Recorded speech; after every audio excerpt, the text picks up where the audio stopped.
이젠 괜찮니? 너무 힘들었잖아.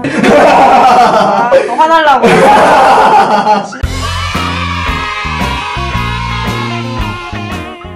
이게 책임감 5번째 게스트. 나는 매일 학교 가는 버스 안에서 행업버스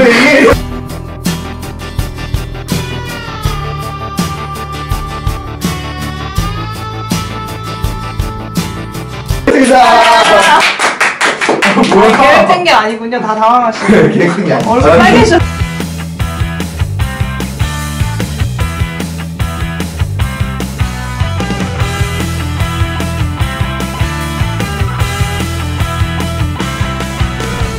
저는 생각버스를 만드는 닉네임은 야림이라고 하고요. 이혜림이라고 합니다. 안녕하세요. 생각버스라는 작업물에 대해서 좀 간략히 소개를 해주신다면? 생각버스는 2012년에 시작을 했는데 같이 작업을 했던 예연이라는 친구랑 둘 다 버스를 타고 학교를 다니는, 그래서 버스를 타면서 사람들이 핸드폰을 하는 모습이 약간 조금 건조하다고 느꼈거든요. 그 안에 있는 좀 숨은 얘기나 재밌는 얘기를 같이 나누고 싶다라고 해서 이제 묵가지 형태로 작업을 하게 됐죠. 야, 2012년이면 혹시 지금 나이가? 저는요 28입니다. 몇 년 전이죠? 거의 6년 6년 전. 때. 네, 맞습니다. 학교 다니고 진짜 어렸구나. 네. 좋을 때였네. 네, 굉장히. 근데 그때 형은 몇 살이었지? 형 27? 왜 또? 좋을 때였구나. 근데 2012년도면 독립출판이 그렇게까지 활성화되어 네, 있진 활성화되지 않았었어요. 맞아요. 어떻게 그렇게? 저는 전공이 같이 작업한 친구랑 다르긴 한데 그 디자인을 했던 친구의 교수님이 이제 가로수길에서 헬로 가로수길이라는 편집물을 만들어서 배포하는 작업을 했었거든요. 그 종이 편집물이라는 거에 그냥 둘 다 관심이 되게 많았었어요. 근데 그거를 처음 접하고 나서 그런 걸 만들고 싶다라는 거에 더 가까웠는데 그걸 좀 찾아보다 보니까 뭐 독립출판물이라는 게 있대, 이렇게 된 거죠. 그래서 그 계기로 이제 진입을 하게 된 거였고, 뭐 저희도 독립출판물을 잘 안다거나 뭐 그걸 먼저 하기로 해서 했던 건 아니었었어요. 말 되게 잘하시네요. 네. 간결하게. 예전보다 뭔가 좀 점잖해진 것 같고. 네, 이제 나이가 이제 빠르니까요. 그 생각버스가 작년 10월에 나온 걸로 해서 총 3개의 시즌이 되었어요. 시즌을 거듭하면서 변화한 지점이 있다면 무엇이 있을까요? 일단 가장 요즘 절절히 느끼는 게 진짜 그때는 많이 어리고 재치가 있었나 봐요. 결과물 자체도 완성도라든지 밀도 이런 부분에서 떨어지는 건 사실이지만 뭔가 조금 더 재밌고 재치 있는 느낌이 그냥 저희가 자평을 할 때도 느껴지는데, 이제 시즌을 거듭할 때는 이제 뭔가 머리도 크고 피도 좀 마르고 하니까 그래서 그런지 약간 좀 진지하달까? 무겁달까? 약간 그런 느낌이 좀 들어가게 되는 것 같아요. 그냥 아쉽지만 뭐 나이를 먹어서 어쩔 수 없는 것 같고, 아무리 노력해도. 지금 6년 차에 접어들었는데 6년이라는 시간이 하나의 관행물을 계속해서 지속해서 나가기에는 독립출판 이 씬에서는 특히나 더 꽤 오랜 시간처럼 느껴지는데, 이렇게 오랜 기간 이 작업물을 계속할 수 있었던 원동력이 있다면 무엇일까요? 역시나 욕심이 많으니까 본인의 자기 욕심을 채우기 위해서.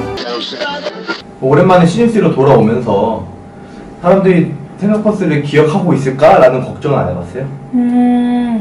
일단 마켓에 가서 굉장히 많이 잊혀졌다는 것을 제가 알고 시작해가지고 좀 속상하다고 해야 되나? 섭섭하다고 해야 되나? 좀 아쉬운 부분은 확실히 있어요.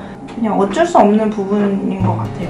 이제는 막 붙잡기보다는 새로이 이걸 알게 된 사람들한테 어떻게 다가갈까? 고민해야 되는 시점이지 않을까. 바오야. 왜 자꾸 이런 이슈가 생기는 거야? 어? 못해요, 잠깐만. 매 화 때마다 이렇게 이런 이슈가 생기는 데는 점점 성장이 나가는 거지. 이제 많이 성장했어. 매 화 때마다 매 화 때보다 봐봐. 매화 때 은비 촬영 2번 했지. 대한민국은 성장해야 됩니다. 그리고 가람비 씨 촬영 한 3시간 했었지. 대한민국은 우리 나름대로 뒤에 생각버스 이렇게 딱 깔아놨어요. 보고 깜짝 놀랐잖아. 우리가 가지고 있는 게 저게 전부예요. 이것도 있어. 시즌2 입고 안 해줬잖아. 그래서 시즌 시즌3도 그렇고. 쓰리는 내가 없어. 시즌2는 2개밖에 안 나왔어. 2호밖에. 왜 2개밖에 안 나온 거예요? 같이 하던 친구는 일을 하게 됐고 저도 그 과정에서 약간 멈추고 좀 생각을 해보자 이렇게 됐어요. 각 호마다 하나의 주제가 있어요. 버스 노선과 그 노선에 어울리는 주제를 아울러서 이야기를 풀어나가잖아요. 그 주제 선정의 기준은 어떻게 돼요? 주제를 먼저 정할 때도 있고 노선을 먼저 정할 때도 있는데 그거에 따라 다른데 이제 주제를 먼저 정한 경우는 이런 주제랑 같이 해보면 좋겠다 하는 경우에 그거랑 맞는 노선을 찾는 거고 노선을 먼저 정한 경우는 그 노선을 뭐 한번 타본다든지 이야기를 끌어 나올 수 있는 통합된 게 있으면 그걸로 도출하기도 하고 두 가지로 나누어서 결정하는 편이에요. 가장 노선과 주제가 잘 묻어있는 호는 개인적으로 어떤 버스의 어떤 주제? 두 개가 제일 생각이 많이 나는데 하나는 110번 노선을 누가 추천을 해줘서 하게 됐는데 이제 찾아보니까 동그랬고 시간? 네, 시간이라는 주제로 정해가지고 하게 됐었고 그 다음에 두 번째는 7011 간판 여행이라 그래서 지금도 회사가 좀 그래도 되는 편이고 저희도 가장 좀 의미 있게 생각하는 거죠. 왜 그렇게 쳐다봐요? 눈이 이렇게 생겼어요. 내 눈이 이렇게 생겼어요. 다들 싸우지 마시고. 생긴 거 의식이야. 그 생각버스를 6년 동안 지속한 게 이게 만드는 사람들의 욕심도 있겠지만 그만큼 생각버스를 소비하는 사람들이 있었기 때문에 지속이 가능했었을 거잖아요. 사람들이 생각버스를 왜 좋아할까요? 가장 큰 건 일단 가장 일상에 맞닿아 있는 것에서 찾은 재미를 전한다는 거? 그래서 대부분이 마켓에서 만났을 때는 나 이 버스 타는 버스인데 라든지 나 이 번호 아는데 라고 이렇게 접근을 하시더라고요. 근데 그 부분에서 아무래도 내가 그냥 익숙하게 생각했던 곳에서도 이런 걸 찾을 수 있구나 라는 데서 많이들 재미를 찾는 것 같아요. 버스 기사님들이 되게 좋아하시겠어요, 생각버스. 근데 좀 싫어하세요. 버스 회사들이 굉장히 보수적인 단체예요. 왜냐면 가업인 경우가 많기 때문에 굉장히 보수적이에요. 네. 보수요. 박원순 시장님을 내가 연습해볼게. 그래. 그랬어야 되는데. 그래서 오늘 빵 터뜨렸어야 되는데. 그래, 서울시장님이. 안녕하세요, 박원순인데요. 오, 비싼데? 그거 제가 한번 해볼까요? 이런 거 물어봐도 되나? 그거 안 돼. 물어봐. 접지 형식의 네. 제본? 네. 이걸 해본 적이 없어서 네. 제작 비용은 어떻게 얼마나 들어요? 근데 완전 처음 거는 일단 지면이 너무 큰데 이게 안 들어가요. 이 사이즈가. 그래서 이거는 손으로 다 접어서 했었거든요. 물론 돈을 되게 많이 주면 어딘간 하겠지만 그럴 돈이 일단 없고 그래서 그냥 비용이 그렇게 크진 않았고 이제 두 번째 호 할 때는 부스도 많이 늘고 후원도 받았었고 아예 기계에 다 접지를 넣었거든요. 그때는 거의 10배 정도 뛰었죠. 가격이? 네. 애초에 처음 시즌 1이 비용이 너무 적게 들어서 진짜 한 10 얼마? 생각버스가 접지 방식이잖아요. 네. 저는 이 접지 형식의 간행물들을 한번 펼친 다음에 다시 원상복구하는데 좀 어려움을 많이 느꼈거든요. 근데 생각버스는 되게 쉽다라는 걸 느꼈어요. 근데 그 부분을 제작할 때 좀 신경을 썼던 건가요? 그 접지를 할 때 처음에 얘기한 것처럼 비용을 많이 줄여야 돼서 우리가 접자라고 했는데 그래도 특색 있게 접을 수 있는 게 뭘까를 고민하다가 나온 방식이었고 나중에 누군가가 피드백 해준 것 중에 지면의 크기가 같은 게 하나도 없고 뭔가 열어나가는 과정이 좀 전개성 있는 것 같아서 재밌다라고 해주셨는데 그게 되게 좀 인상 깊었어요. 이거 접는 것도 다 생각을 하시는구나. 근데 그러고 나서 좀 신기한 거는 이 방식을 활용하는 게 시중에 많이 생겼더라고요. 이 접지 방식을. 접지 방식 이런 것도 저작권? 특허? 이런 거 못 내나? 가능한가? 근데 하여간 이게 기계로 접기는 좀 쉽지 않은 방식이긴 해서 왜냐면 양쪽에서 접어야 돼서 띵키버스만의 접지 새로 그거잖아. 띵점. 띵점.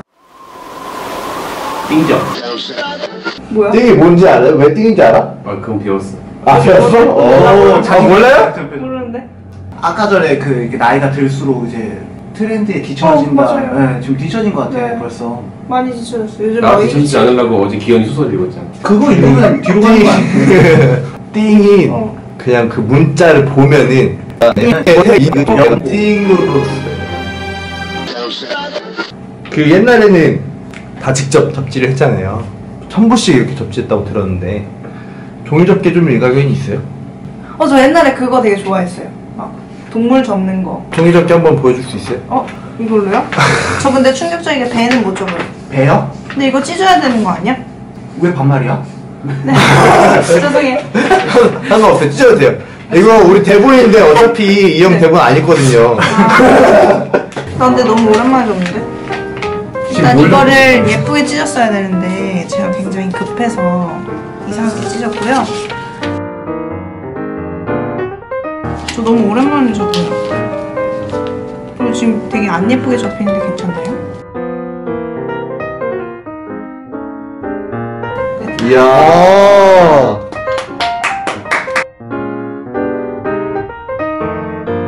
시즌 1의 마지막 호가 260번 버스였잖아요. 네. 표지에 들어가는 문구를 100일장을 해서 공모를 했던 걸로 알고 있어요. 당선된 문구가 뭐였죠?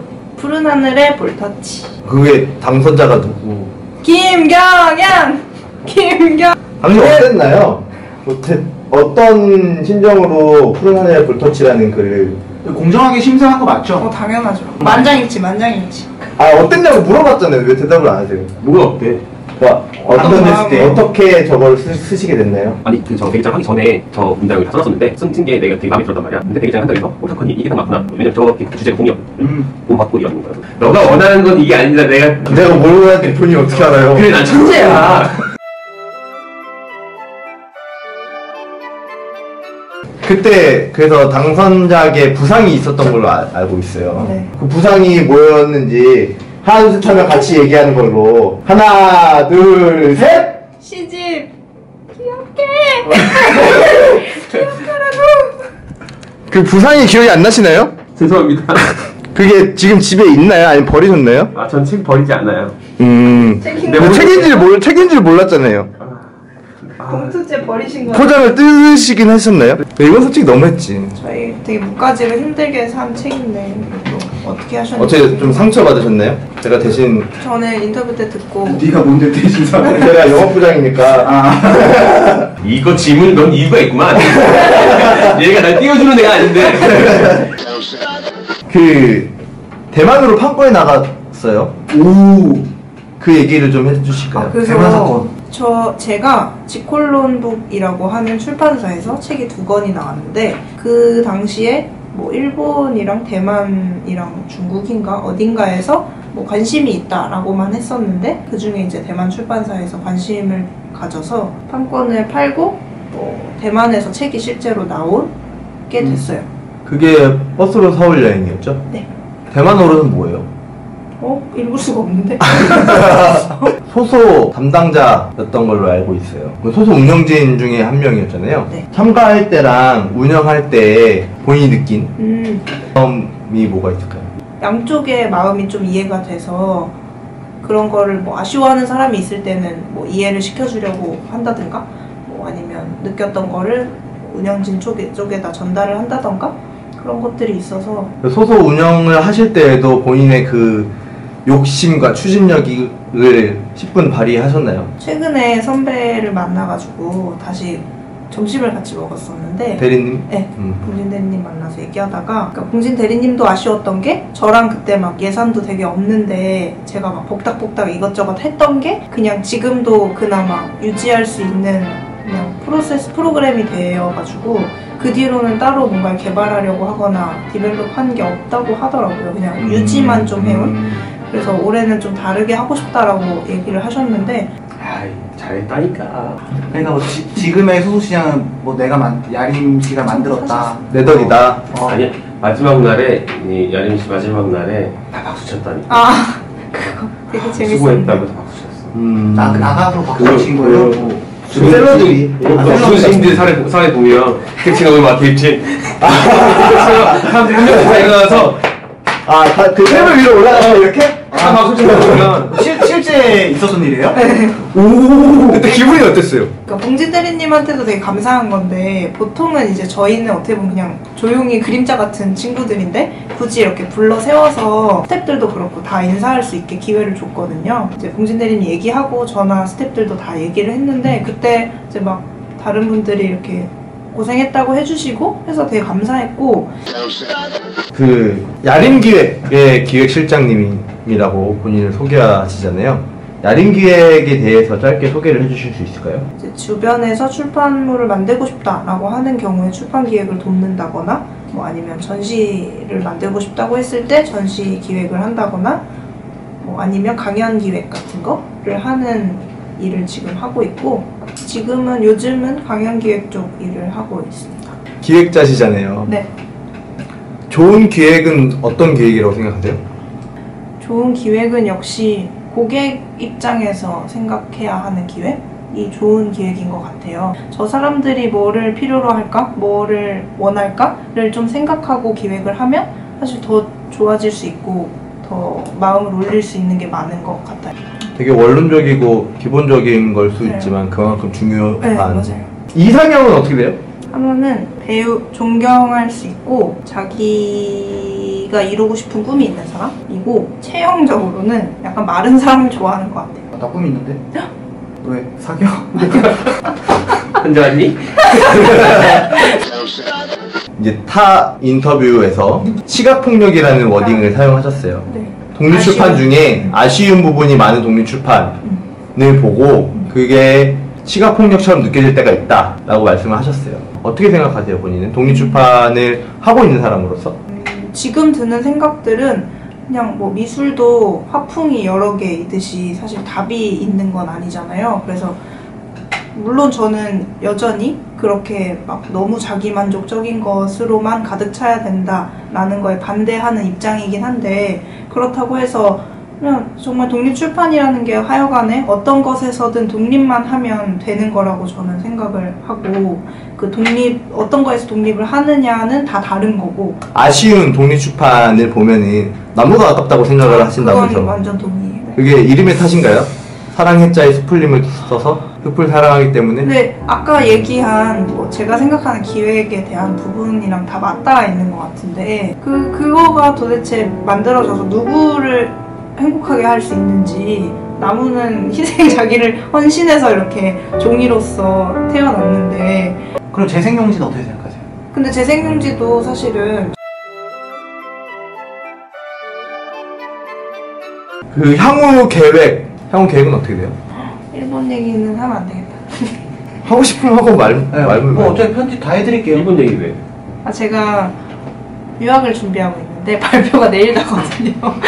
그래서 여기서 얘기했는데 혹시 안 되면 일본 어딜 가?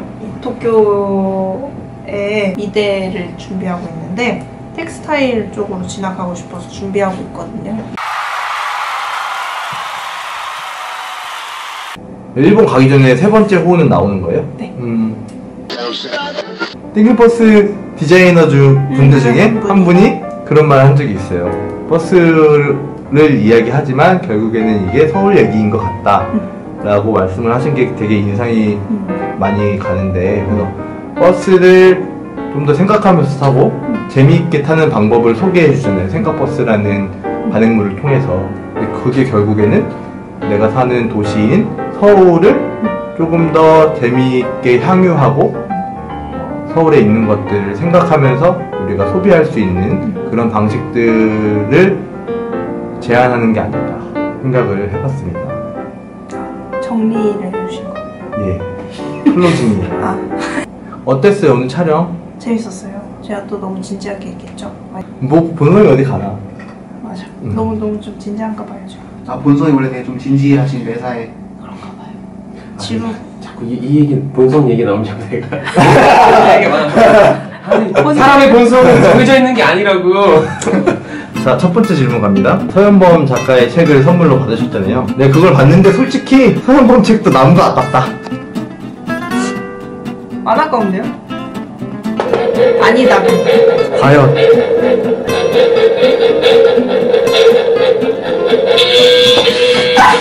너무 아파. 죄송해요.